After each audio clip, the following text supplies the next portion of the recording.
चलिए आप सभी का बहुत बहुत स्वागत है आज के ऑनलाइन क्लास में। और चलिए देखते हैं एक प्रश्न है यहाँ। एक पार्टी में कुल 15 लोग हैं। अगर वे सभी एक दूसरे को गिफ्ट दें तो कुल कितने गिफ्ट दिए जाएंगे? इसका शॉर्ट ट्रिक बताऊंगा, इससे पहले थोड़ा समझा देता हूं। ठीक, मान लो यहाँ पर देखो बच्चों 3 लोग हैं। पहले छोटे उदाहरण में समझो। 3 लोग हैं, अब सभी एक दूसरे को गिफ्ट, ये आदमी ये दोनों को देगा तो 2 गिफ्ट हो गए। अब ये आदमी भी दोनों को देगा, इसको देगा इसको देगा, तो ये भी 2 गिफ्ट देगा।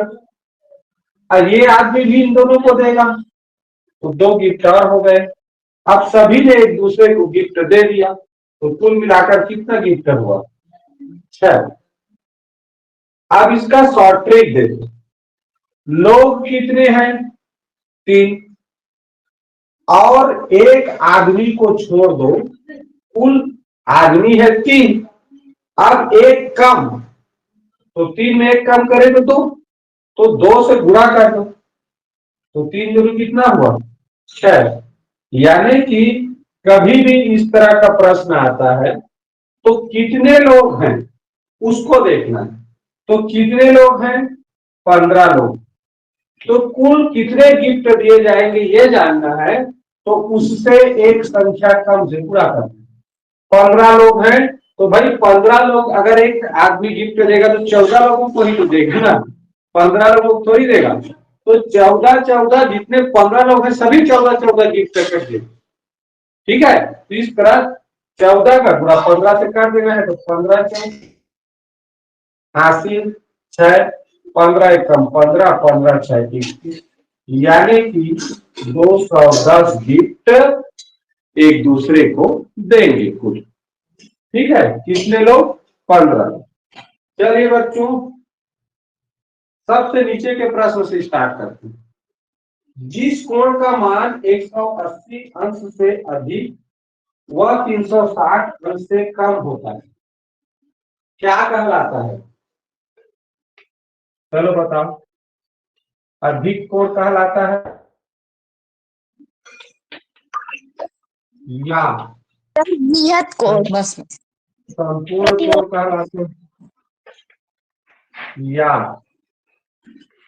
समकोण कहलाता है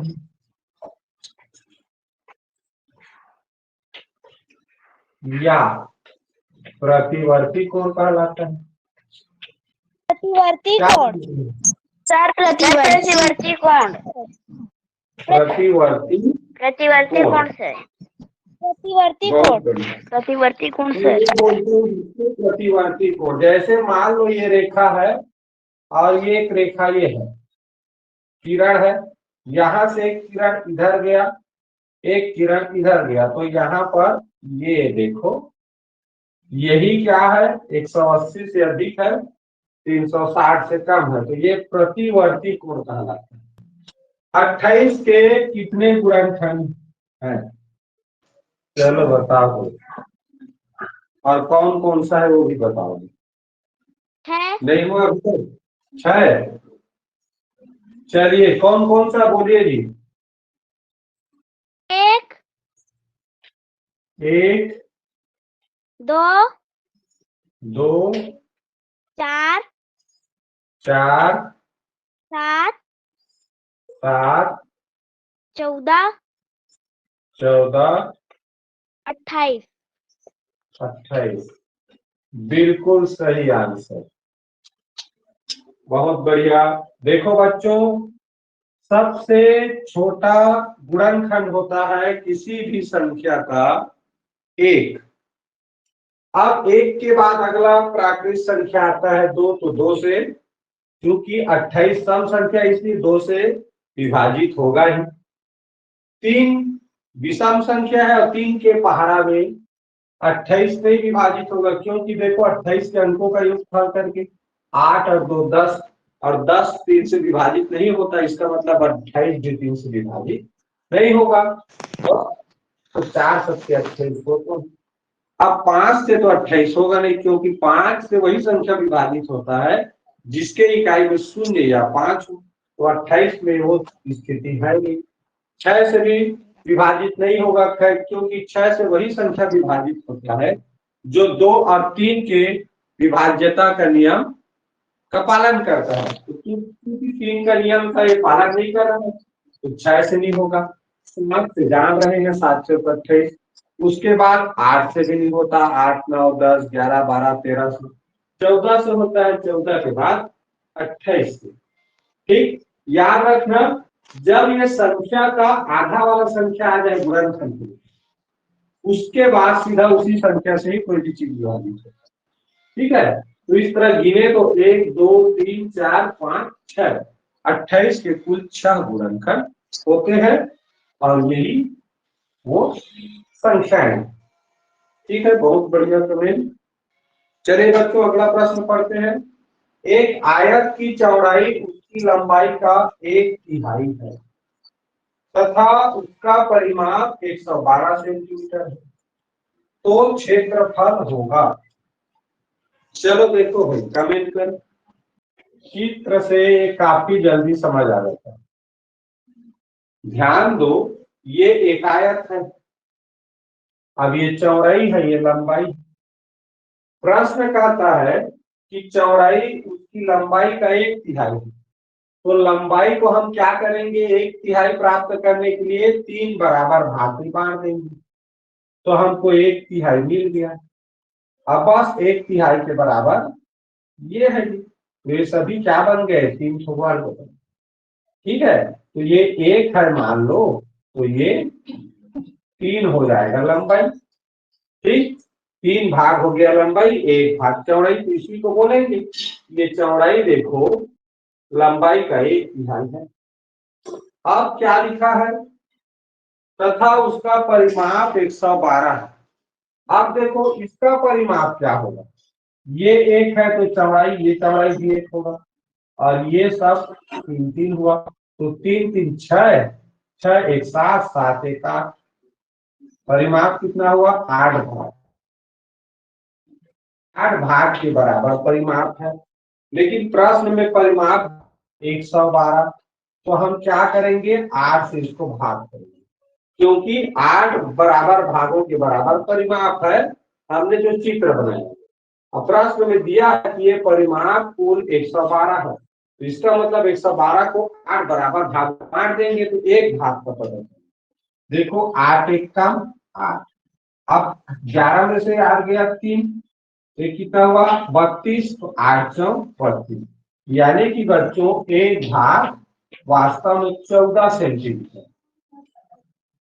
तो कैसे करेंगे, तो चौड़ाई को हमने 1 भाग माना था, 1 भाग 14 है, यानी चौड़ाई 14 हो गया, और लंबाई 3 भाग, तो 14 किया 42।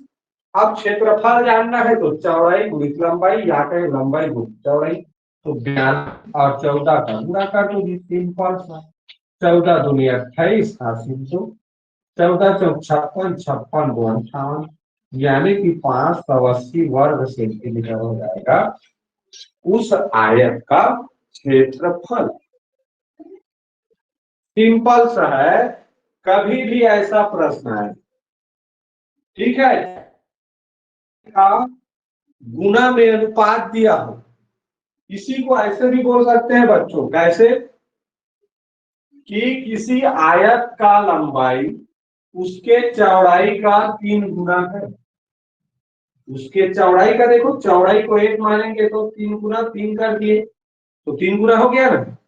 तो जब किसी आयत का लंबाई उसके चौड़ाई का 3 गुना हो और परिमाप 112 सेंटीमीटर दिया हो, ये तो उसका क्षेत्रफल पूछे तो भी वही चीज हो रहा है। अब इसी को दूसरा तरीका से क्या कह दिया कि किसी आयत का चौड़ाई उसके लंबाई का 1/3, तो अभी दोनों चीज कहा रहा, दोनों कंडीशन में कोई अंतर नहीं है, चौड़ाई का 3 गुना कहो या लंबाई का 1/3 कहो, दोनों एक ही बात हुआ। ठीक है, तो ये है, तो इस तरह इसके शब्द के अंतर को समझना। कभी कभी उल्टा बोल देते हैं, जैसे 6 चौ 24 और 4 छक्का जी 24, क्योंकि भाई कल बताया ना क्रम विनिमय का नियम जोड़ और गुणा में लागू होता है। तो 4 का गुणा 6 से करो या 6 का गुणा 4 से करो, बस वही चीज ये भी 1/3 और चौड़ाई का लंबाई तिगुना है, तो दोनों एक ही चीज हुआ। तो इस तरह के प्रश्न में जब शब्दों में घुमाया जाता है तो उसको समझना जरूरी है, गुणा में कहे या उसके भाग में कहे। ठीक है, तो ऐसी पहले बना लेना, फिर इसका परिमाप निकाल लेना। तो कितना भाग निकला उससे जो प्रश्न में दिया परिमाप को भाग करेंगे तो एक भाग का पता चलेगा। फिर उस एक भाग का जान गए तो चित्र बनाएगा, उसके बाद 3 भाग लंबाई है तो 14/43, एक भाग चौड़ाई माने तो 14/14, लंबाई चौड़ाई पता चल गया तो क्षेत्रफल तुरंत पूरा कर दिया। चलो देखो बच्चों, लिखा है 65,067 में से कौन सी छोटी से छोटी संख्या घटाई जाए कि वह 13 से पूर्णतः विभाजित हो। चलो भाई कमेंट करो। देखो बच्चों 65,067 ये प्रश्न है, संख्या हमारा से विभाजित करें कब, वो छोटी से छोटी संख्या घटाने का। तो पहले हम छोटी छोटी संख्या कैसे जानते हैं, तो देखो 13 पंछी 65, क्या उतारेंगे 0, तो शून्य बार ही जाएगा। फिर 6 उतारेंगे तो भी 13 का पहाड़ा मिल जाएगा, तो फिर 0 बार। अब उतारेंगे 7 तो 13 पंछी 65, शेष फल क्या बचा 2। यही वो संख्या है जिसको अगर घटा दे तो 13 से पूर्णतः विभाजित हो जाएगा। कैसे में जाने भाई, जरा सोचो, अगर यहाँ 65 रहता, शेष फल नहीं बचता, तब यहाँ 2 की जगह में 0 कब बचता, जब ये 67 की जगह में 65 रहता, तो 65 में से 65 घटाते तो 0 आ जाता। क्लियर। तो इस तरह जब भी ऐसा प्रश्न आए वह कौन सी छोटी से छोटी संख्या घटाया जाए तो किसी संख्या से पूर्णतः विभाजित है ऐसा, तो आप लोगों को उस संख्या को भाग करना है और जो शेष फल आएगा वही वो छोटी से छोटी संख्या होता है जिसको घटाने पर पूरा पूरा भाग चलेगा। तो बच्चों इस तरह के प्रश्न को देखते ही ये भी पता चल रहा है, देखो जैसे लिखा है 65,067, 65 तो 13 पंचे 65, 13 का पहाड़ा अगर आ रहा है तो दिख रहा है, और शून्य तो शून्य बार में कटेगा। ठीक, और 67 तो फिर वही 13 पंचे 65, तो 65 तो इसमें से कट जाएगा, तो 67 लिखा है तो 2 ही तो बचेगा ना शेष फल। तो इस तरह 2 क्या हुआ उस प्रश्न का आंसर हुआ। अगला प्रश्न देखते हैं। राम अपनी आय का 1/3 भाग खाने पर, 1/8 भाग कपड़े पर तथा 10% दान पर खर्च, तथा उसके पास 265 रुपये बचता, तो उसकी आय होगी। कुल आय कितनी थी? आप लोग कमेंट करना चाहो, एक सरल तरीका बताता हूं। ये हुआ 1/3, 1/3, फिर हुआ 1/8, उसके प्रतिशत। तो मैंने क्या किया, जब ये सब भिन्न है तो प्रतिशत को भी भिन्न बना दिया। तो 10% का मतलब लिखा है, देखो 10/100। तो इस तरह 10/100 को यानी 10% को मैंने भिन्न बनाया तो मिला 1/10। तीनों को जोड़ तो इसका लघुत्तम क्या आएगा, बड़ी संख्या का पहाड़ा लिखो, 10 से कम 10, 10 12 120, तो 120 कटेगा, ये हो जाएगा इसका लघुत्तम। कैसे, छोटा सा निकाल के ही बता देते हैं। इसका 3, 8 और 10 का देखिए, 3 तो नहीं कटेगा, 2 14, 2 पंचे 2 दूनी। अब बस ये 3 2 से कटेगा एक बार, और फिर वही 3 से कटेगा, तो नीचे में एक आएगा ये 5, फिर 1 से कटेगा। तो इस तरह देखो 3 दूनी 6, 6 दूनी 12, 12 घन 120 आए। अब देखो इससे भाग करेंगे 3 को, तो 3 चौक 12 यानी 40 आएगा। 40 से 120 तो 40 से 45 हुआ। 8 से भाग करेंगे तो 8 का मात्रा 5 से 40 यानी 15 से 120 तो 15 होगा। 10 से 12 भागे तो 12 होगा। अब इसको जोड़े 15 40 55 55 2 57 67, इस तरह आया 67/120। 2 5 7 और 1 2 4 6, 67/120 आया। ये क्या है बच्चों? 120 भाग में से 67 भाग को इन तीनों में खर्च करता है।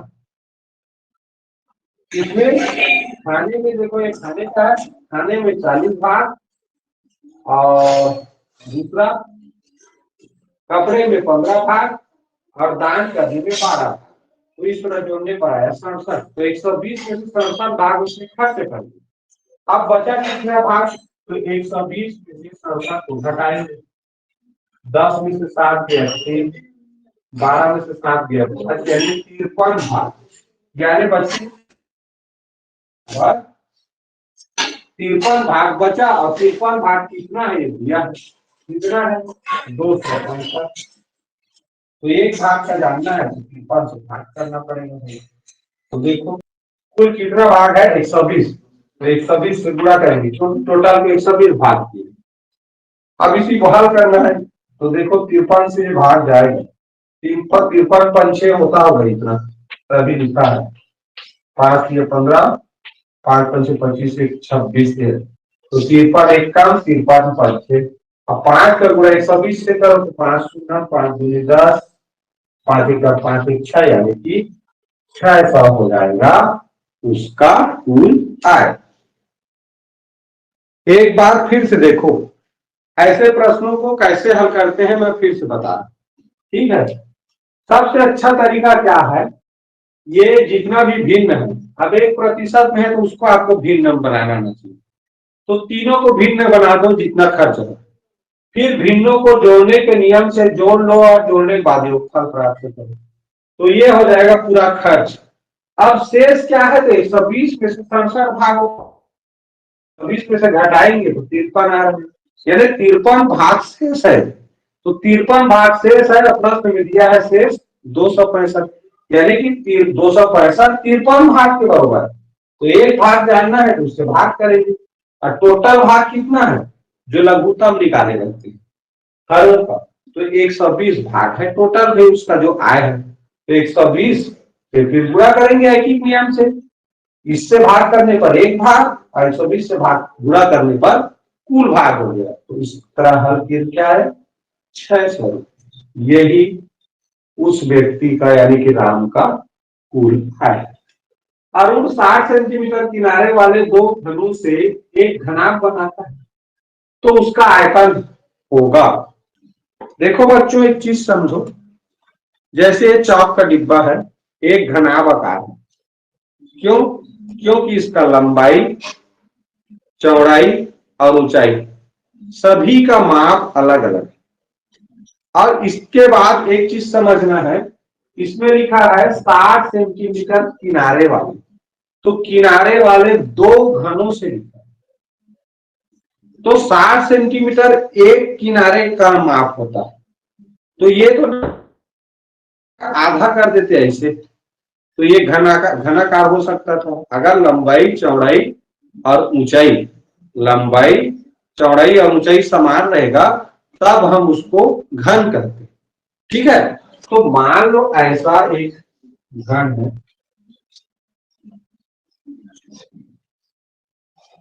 जिसका लंबाई चौड़ाई और ऊंचाई 60 सेंटीमीटर। तो यही जो कोण, इसी को बोलते हैं किनारे। यानी कि ये देखो, एक घन या घनाभ में बच्चों कुल 12 कोण होते हैं। कैसे? ये देखो, एक 4 हो गया, इसमें समझ जा जाए, ये 4 कोण हो गया। अब यहां देखो, ये 4 और ये 4 8 हो गए। और ऐसे खींचे हैं देखो 4 और, तो कुल 12 कोण होते हैं। तो भाई 60 सेंटीमीटर किनारे वाले दो घन लिखा है, तो एक कोण को हम मानेंगे 60 सेंटीमीटर। अब ऐसे दो ठो को जोड़ेंगे ऐसे, तो ये क्या बन गया, घनाभ बन गया। क्या बन गया, एक घनाभ बन गया। तो घनाभ एक कोण का 60 है, तो दोनों को मिला के तो ये 120 हो गया ना नहीं मीटर, तो लंबाई हो गया इसका। ठीक है, तो चूंकि ये घन है तो चौड़ाई भी 60 है, ऊंचाई भी 60 है। तो इस तरह जब घनाभ बना तो लंबाई आयतन बराबर क्या होता है, लंबाई गुणित चौड़ाई गुणित ऊंचाई। तो लंबाई दो सौ घन को जोड़े हैं 60 सेंटीमीटर कोण वाले किनारे वाले, तो दो सौ जोड़ेंगे तो 60 और 60 120 हो गया लंबाई, और चौड़ाई और ऊंचाई में अंतर नहीं आ रहा है, तो इस तरह ये 60 ही होगा चौड़ाई और ऊंचाई। बस इसी का गुणा करेंगे तब आयतन आना चाहिए। ठीक, तो कितना होगा, 3 तो शून्य है, 3 शून्य हो गया। आगे 6 6 का 36, तो इस तरह अलग से फिर कर लेते हैं, 36 का गुणा 12, 12 6 का 72, 12 के 36 और 7 43, यानी कि 432।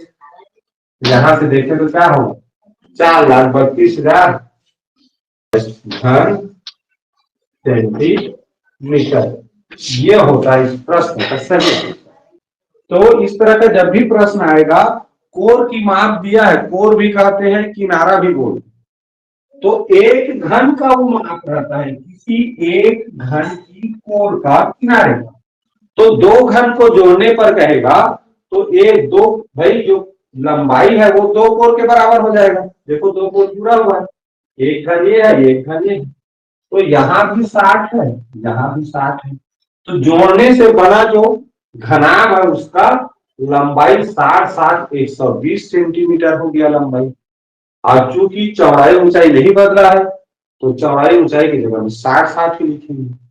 अब बस इनका गुणा किए तो कितना है, 4,32,000। आयतन है इसलिए घन सेंटीमीटर लिखा जाता है। ठीक, इस तरह हम विभिन्न अंकों से न्यूनतम संख्या और महत्तम संख्या बनाते हैं। ये मैं पढ़ा चुका हूँ परसों का। तो आप लोग चलिए बताइए उनका अंतर करके क्या आएगा। 92,469। 92,469, 92,000।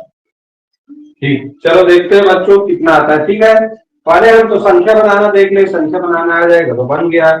विभिन्न अंकों से बनने वाली 6 अंकों की न्यूनतम संख्या क्या है, मैंने कल बताया ही है। पहले हम अंक को लिख लें इस तरह, अगर जानना है तो। हमारे पास 9 तक कुल 10 अंक होते हैं भारतीय संख्या पद्धति में। अगर हमको सबसे बड़ी, यानी सबसे पहले क्या कर रहे हैं, न्यूनतम माने होता है सबसे छोटी, तो सबसे छोटी संख्या बनाना है 6 अंकों की, तो इधर से 6 अंक, तो यहाँ तक 6 अंक हो गए। तो बनाएंगे कैसे, तो एक शुरू में रखेंगे, 0 हमेशा रहा ही, तो इस तरह 2 3 4 5, ये 6 अंकों की विभिन्न अंकों से बनने वाली न्यूनतम संख्या है। ठीक, इतना लिखा है ये देखे तो 1,02,345।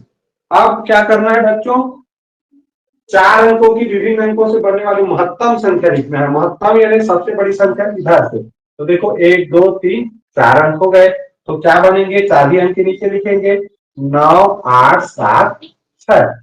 ये हो गए विभिन्न अंकों से बनने वाली 4 अंकों की महत्तम यानी सबसे बड़ी संख्या। अब कह रहा है अंतर करो यानी कि घटाओ। चलिए भाई घटा देते हैं, 5 में से 6 तो घटेगा नहीं, तो 15 कर लो इसको, 15 में 6 गया 9, 14, इसको 4 तो 14 मान लो, 14 में से 8 गया 6, 13 मान लो इसको, 13 में से 9 गया 4, 12 मान लो इसको, तो 12 में से 10 गया 2, और 10 में से गया 9, 92,000। सही आंसर, बहुत बढ़िया। प्रथम 5 विषम अभाज्य संख्याओं के गुणनफल के इकाई में कौन सा अंक आएगा, कमेंट करो। 5 5 आया, 5 चलिए 5 कमेंट आ गया हमारा, करके देखते हैं आता है कि नहीं आता है। प्रश्न को पहले समझेंगे। प्रथम 5 विषम अभ्यय, यानी कि 2 चूंकि सम संख्या है तो इसको हम नहीं लिख सकते। प्रथम शुरू से जरूर कहा गया है, इस तरह देखें, देखो शुरू लिखते हैं 2 3 5 7 11 13, 5 अभाज्य संख्या तो ये है, लेकिन विषम अभाज्य कहा गया है, इसलिए हमको 2 को नहीं गिनना है। तो ये हमारे 5 प्रथम विषम अभाज्य हो गया। क्या क्या? 3 गुणित 5 गुणित 7 गुणित 11 गुणित 13। गुणा क्यों किए? क्योंकि हमें गुणनफल के इकाई का अंक पूछा है, और इकाई का अंक जानने के लिए क्या करते हैं बच्चों? केवल इकाई का गुणा करो। 3 एक काम 3, 3 सत्ते 21, क्या आया इकाई में? 1 आया। 1 का गुणा 5 से 1 पंचे 5, 5 का गुणा 3 से 5 किया 15, इकाई में क्या अंक मिला? 5 मिला। और कमेंट भी 5 आया है, बिल्कुल सही कमेंट। याद रखो बच्चों, जब भी इकाई का अंक पूछे तो हमें इकाई के अंक का पीछे से या इधर से गुणा करते जाना है, और केवल इकाई के ही अंक को रखना। जैसे यहां देखो, मैंने लिखा है 3 गुणित 5 गुणित 7 गुणित 11 गुणित 13, तो मैंने केवल इकाई के अंक को से मतलब है। तो 3 का गुणा 1 से किया तो 3 एक कम 3, एक अंकों की संख्या प्राप्त हुआ, तो ये तो इकाई ही है। फिर 3 का गुणा अगले संख्या, तो यहाँ 2 अंकों की संख्या प्राप्त हुआ, तो हमें इकाई के अंक से मतलब रखना है, दहाई के अंक से नहीं। तो कुल मिलाकर यहाँ 1 प्राप्त हुआ, इकाई का अंक ये समझ। 1 का गुणा अगला संख्या से 1 पंचे 5, ये भी एक अंक मिला। 5 का गुणा फिर अगला से 5 दिया 15। अब यहाँ पर 2 अंकों की संख्या प्राप्त हो 15, तो हमें इकाई का अंक पूछा है, इसलिए इकाई के अंक में क्या मिला उसको दे, क्या मिला? 5। यही प्रश्न का आंसर है। क्लियर?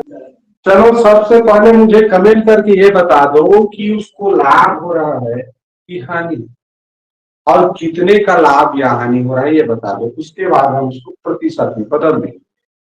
चलो कमेंट। 1 दर्जन पेन, 1 दर्जन पेन का मतलब होता है 12 पेन। अब 12 पेन को खरीदा उसने 123 रुपये में। अब फिर लिखा है 11 रुपये का प्रति पेन, प्रति पेन का मतलब हुआ 1 पेन, तो 1 पेन को कितना में?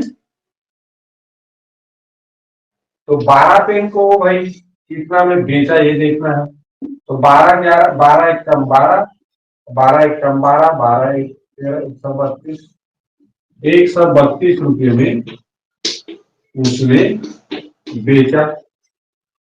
तो ये बेचा है और ये खरीदा है। तो खरीदा 123 में 12 पेन को, बेचा 132 में, यानी कि ज्यादा में बेचा तो लाभ होगा। तो 132 में 123 को घटा देते हैं, तो 7 2 9, यानी कि 9 रुपया का उसको लाभ हुआ। सिंपल सी बात। लेकिन प्रश्न में लाभ नहीं पूछा, लाभ या हानि प्रतिशत पूछा। क्लियर? अगर आप लाभ हानि प्रतिशत जानते हो तो फिर आप तुरंत हल कर लोगे। करना क्या है? कितना लाभ हुआ उसको लिखते हैं। कितने में खरीदा था? 123 रुपये में खरीदा। ठीक है, अब प्रतिशत निकालना है तो 100% से गुणा करते हैं, बस इसको हल करो उत्तर आ जाएगा। देखो 3 से 3 दिया, 3 चलो 12, 3 एक कम 3 हो गया। अब देखें तो ये 100 गुणा 3 हो गया, नीचे में क्या आया? 41, तो 41 से इसको भाग करोगे, तो या तो इस तरह प्रतिशत हो सकता है, या इसका मिश्र भिन्न निकालोगे। इस तरह मिश्र भिन्न निकालोगे, 41 को भाग करोगे तो कितना बार जाएगा? 4 तिया 12, 4 चौक 16, 4 पंच 20, 4 सत्ते 28, 4 अट्ठे 32, तो 4 सत्ते बार जाएंगे, 7 एक कम 7, 7 चौक 28। इस तरह कितना बचा? 13। इस तरह 7 सही 13 बटे 41 प्रतिशत इस प्रश्न का आंसर हो जाएगा 7 सही 13/41% लार उसको पुट।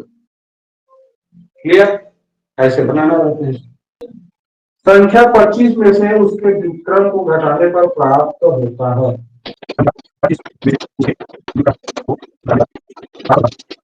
संख्या 25 में से उसके व्युत्क्रम को घटाने पर प्राप्त होगा। चलो आज का क्लास जल्दी खत्म करें तो बता देता हूँ। ये संख्या 25 है, व्युत्क्रम माने समझो, किसी भी संख्या का व्युत्क्रम करना है तो उस अगर भिन्न है तो उल्टा करो। जैसे 2/3 है, इसका व्युत्क्रम हो जाएगा 3/3। अब इसका तो भिन्न नहीं है, ये भिन्न नहीं है, लेकिन भिन्न रूप में लिख तो सकते हो। 25 माने क्या है? 25/1 है, तो क्या हो जाएगा? 1/25 या 1/25 क्या करना है?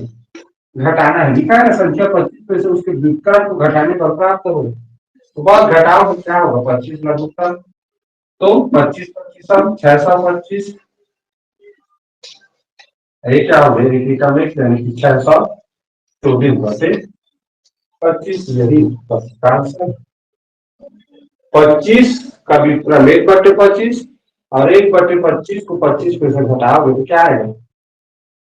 624/25। क्लियर? तो आज का क्लास बढ़िया लगा होगा, तो वीडियो जब शेयर करेंगे ग्रुप में तो लाइक जरूर कर दिया करना, ठीक है।